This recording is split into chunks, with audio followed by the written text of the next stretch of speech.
بسم الله الرحمن الرحيم. اللهم صل على محمد وآل محمد وعجل فرجهم. In Dua al-Nudba, which is an incredible devotional literature, there's almost nothing like it in our collections of supplications. In this beautiful text, we address the Imam of our time as such. We say, أين قاطع حبائل الكذب والافتراء?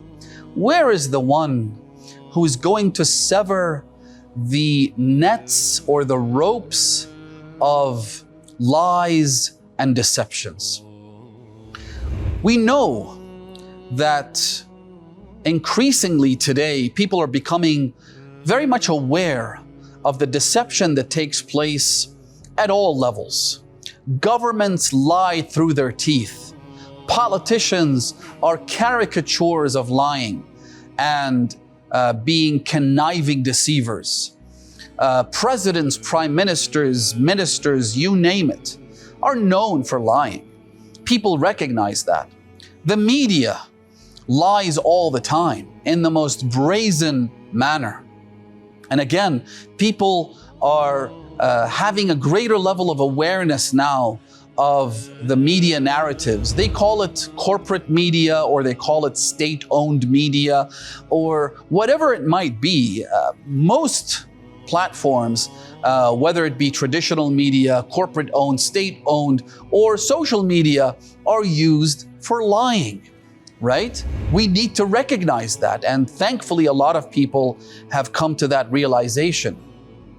But we also need to be mindful of the fact that these lies, sometimes they have to do with election promises that are left unfulfilled, or they have to do with everyday lives. Sometimes these lies are so entrenched and are so deceptive and are so dangerous that they become tools not just to manipulate the masses, but to entrap them in a net of lies. That's why we say, حَبَائِلُ الْكِذْبِ وَالْإِفْتِرَاءِ. The awaited Savior is the one who completely disentangles the nets of lies.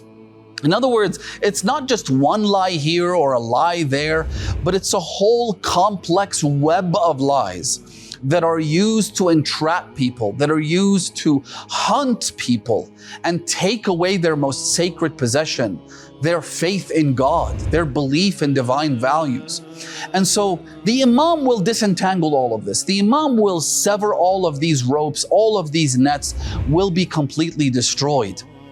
However, until that happens, we need to be mindful that we ourselves could be subject to this. That's why it's called manipulation. That's why it's called lies. That's why we have people nowadays who present themselves as some kind of predecessor to the 12th Imam.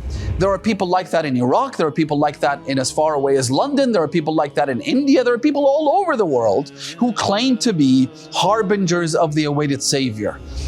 These are people who need to be exposed as the liars that they are, so that individual Shia and people who don't know any better and people whose spiritual immune system isn't strong enough don't fall for their lies and deceptions. Wassalamu alaikum wa rahmatullahi wa barakatuh.